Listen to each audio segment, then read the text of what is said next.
Subscribe my channel and press the bell icon to never miss an update. Hello everybody, welcome to Daydreamers with Himika, the show where we feature people who dream with their eyes wide open.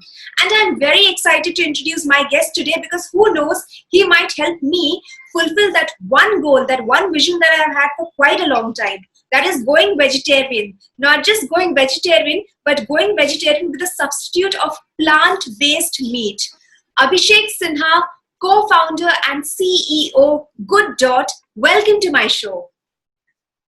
Thank you, Himika. It's a pleasure to be on this show. Thank you so much, Abhishek.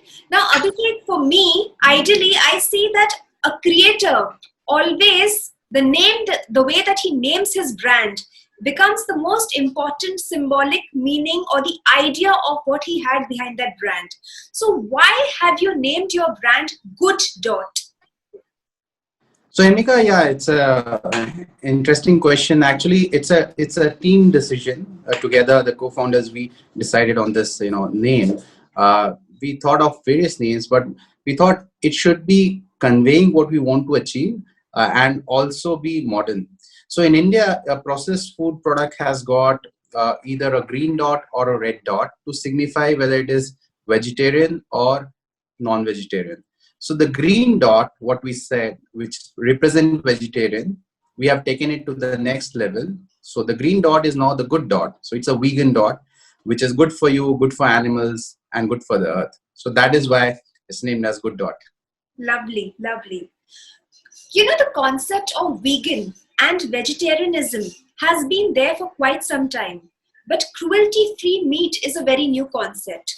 So right from the inception to putting the idea on the table, to getting funding, to marketing it to the audience, how has the journey been for you? So it has been a pretty phenomenal and long journey, quite rewarding, I must say. So the theme of it, what drives us and the core team is basically the ethics side of plant-based meat industry. We feel that no animal deserves to be killed and people can enjoy that same taste, nutrition, and in fact a better environmental footprint from plant-based alternative. So the onus was on us to create something which was really close to meat but entirely derived from plant-based ingredient. So we started way back in 2013, the initial working on the project. So it took us a while, for 3 years plus, to finally come to a product which we felt were good enough to be launched. So we came up with the first product. In terms of funding, we were initially funded by friends and family. We have a couple of high net worth individuals who funded us.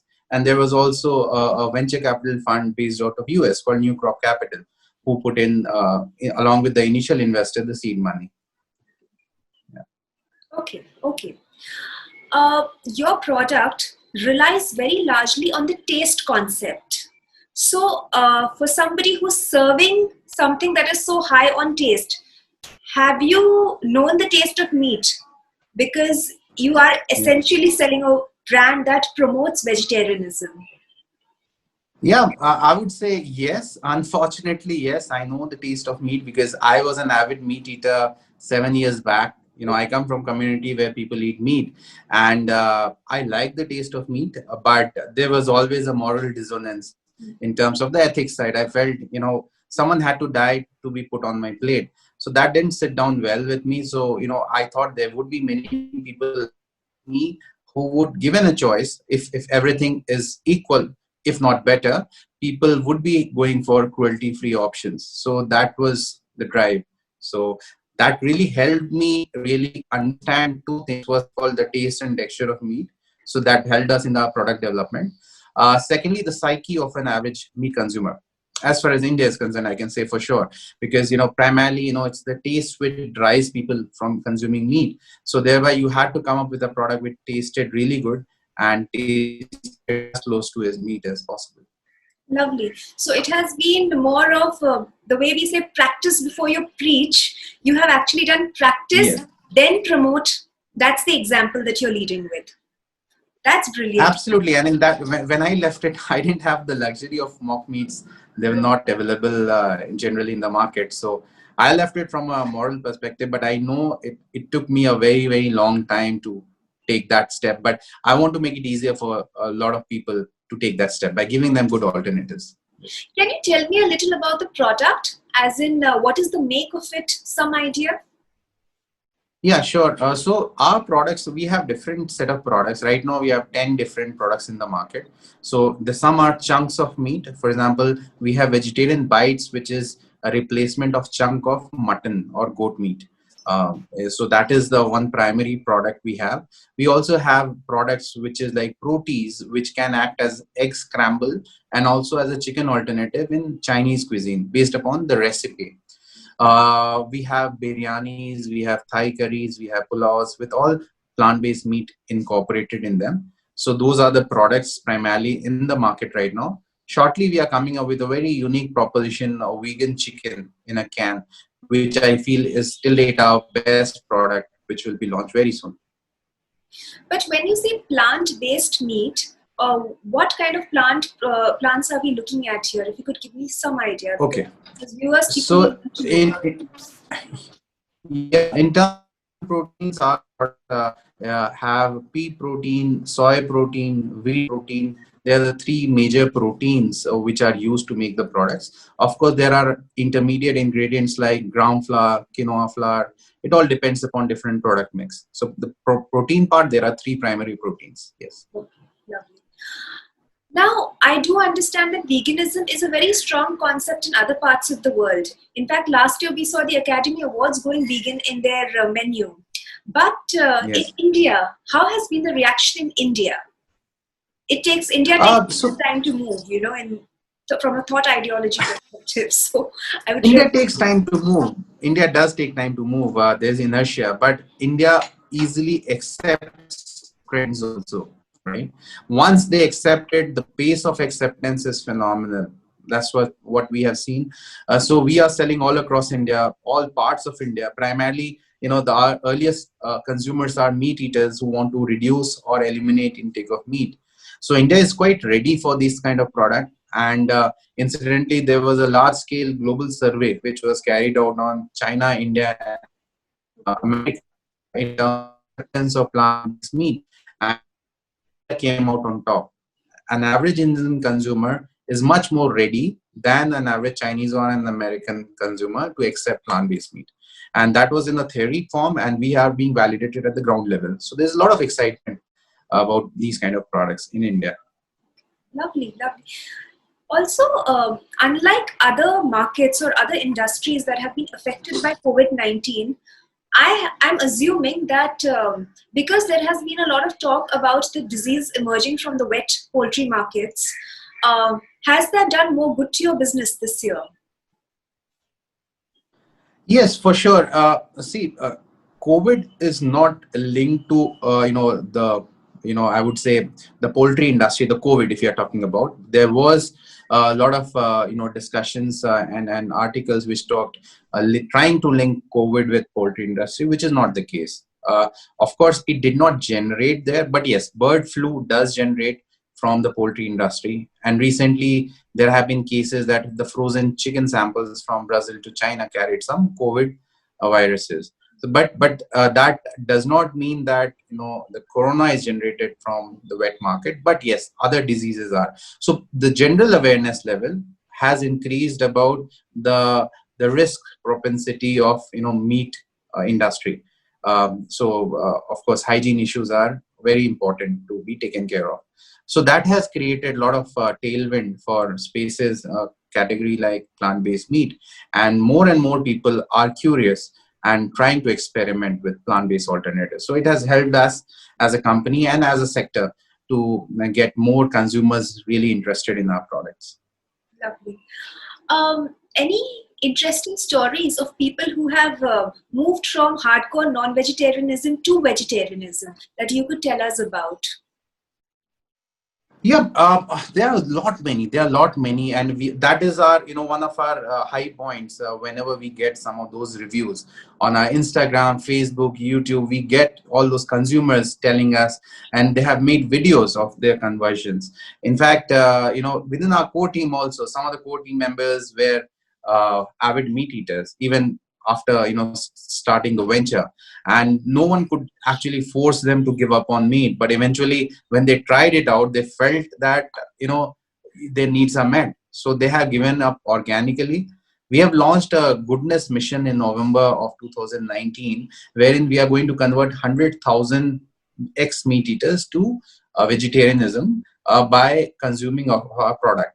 And till date, we have around 40,000 signatories of that. So they have given up on meat, and we have given them certificates so to that effect, that they've given up on meat and gone to vegetarian routes.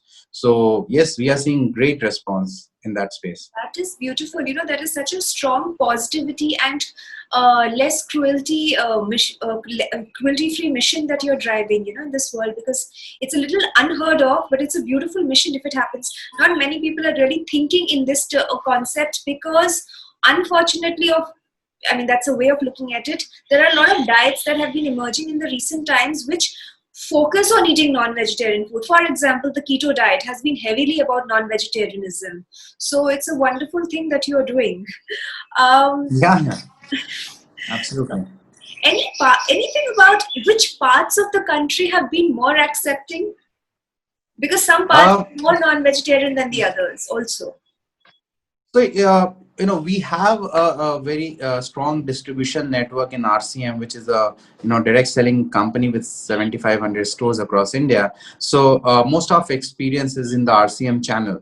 I can't talk about pan India, but in the RCM channel, what we have seen is that east of India and south of India, there's a lot of craze and wide acceptance of these kind of products.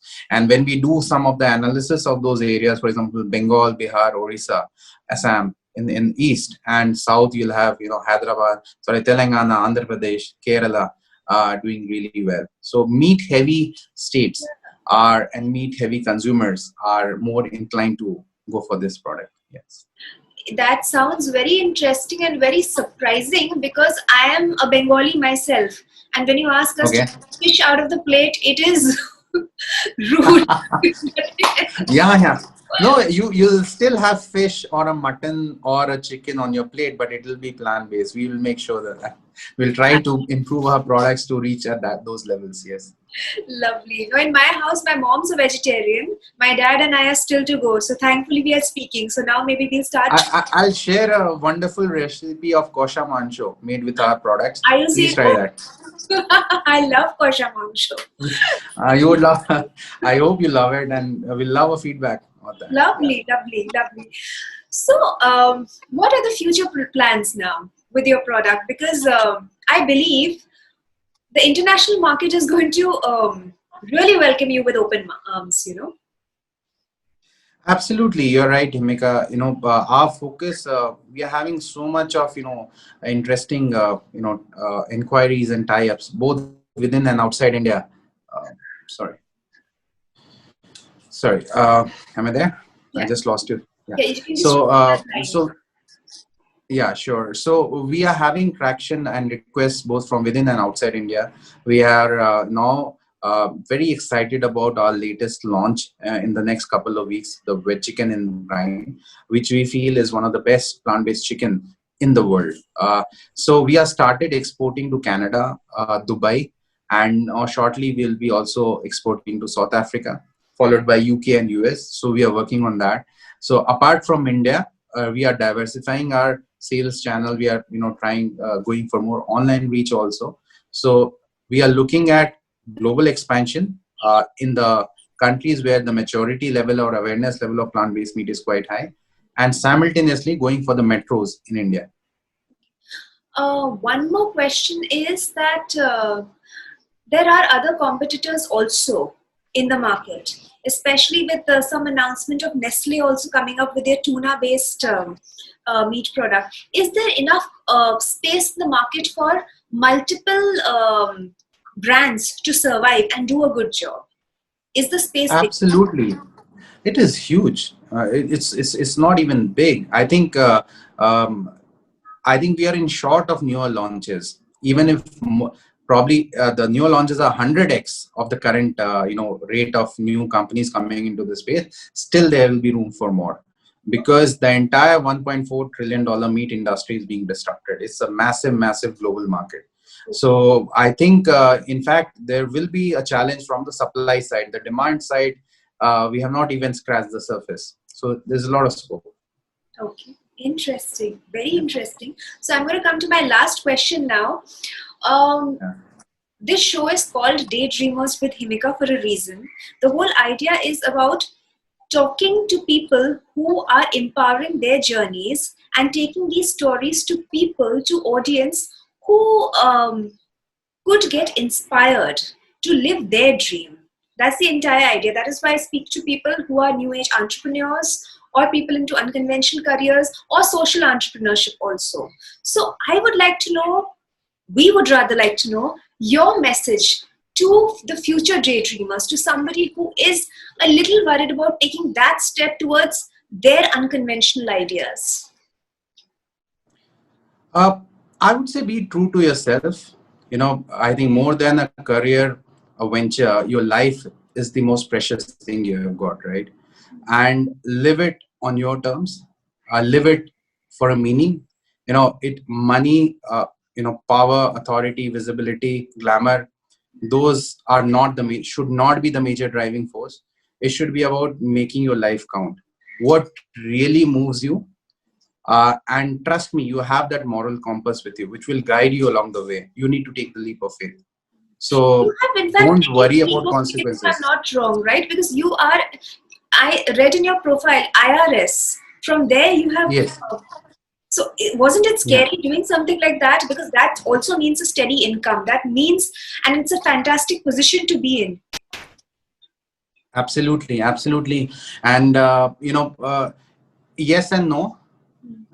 Yes, because on a personal level, when you think from a personal perspective, you don't know whether you will survive in the business space or not. You don't know whether this category is for real or not, whether people will buy the product or not. So that's the, your own personal fear. But on the other side, I had tried to aggregate, like I have been helping animals since my childhood. So I had tried to aggregate their needs, and I still do them.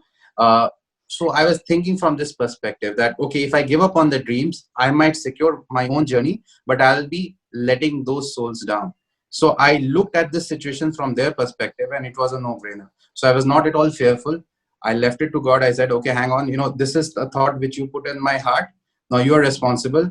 I can at least earn so much that I can lead my family life. I don't have high aspirations, so my opportunity cost was quite low. So I didn't have a big aspiration personally, but I had very large aspiration towards the goal. So I was quite fearless in that case. I said, hang on, nothing will happen. If it doesn't work, then that's his problem. I'm just trying to follow what my heart is telling me. Lovely, Abhishek. I think that is the most amazing and the most powerful leap of faith backed by a very noble intention. And I think that's also, I think the universe just comes out and helps you when your cause Yeah. is so beautiful. Totally, totally, and all of us are capable. I mean to say, there's no special. I don't lay a special claim of either knowledge or experience or hard work. Every one of us are capable. We have not untapped that feeling, and then you come up with that key. Our institutions, our school, our college, our jobs, they let us fear that unknown alley in which the real treasures lie. They said, no, you go on the highway, don't go on this, the side road where the real treasures are on the side road. So you should have I think our school system, friends, family should give us the courage to fail if that's the end goal.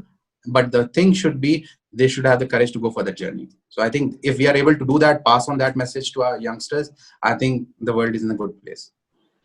Lovely. So we'll close at that wonderful idea. Thank you so much, Abhishek. Thank you for taking time out, and I wish you all the very best for this absolutely selfless work that you are doing. And I'm sure the animals will be very happy. So many souls are saying thank you to you every day. Amen. Thank you so much, Himika, and And I will all the look best to forward to you try the both. Pasha Mark show, by the way. Yeah, I'll share the details. I'll share everything. I love a feedback on that. Thank Yeah. you. Thank you so much, Abhishek. Thank you so much. All the Take best to you. care. Thank Bye. you. Take care. Bye.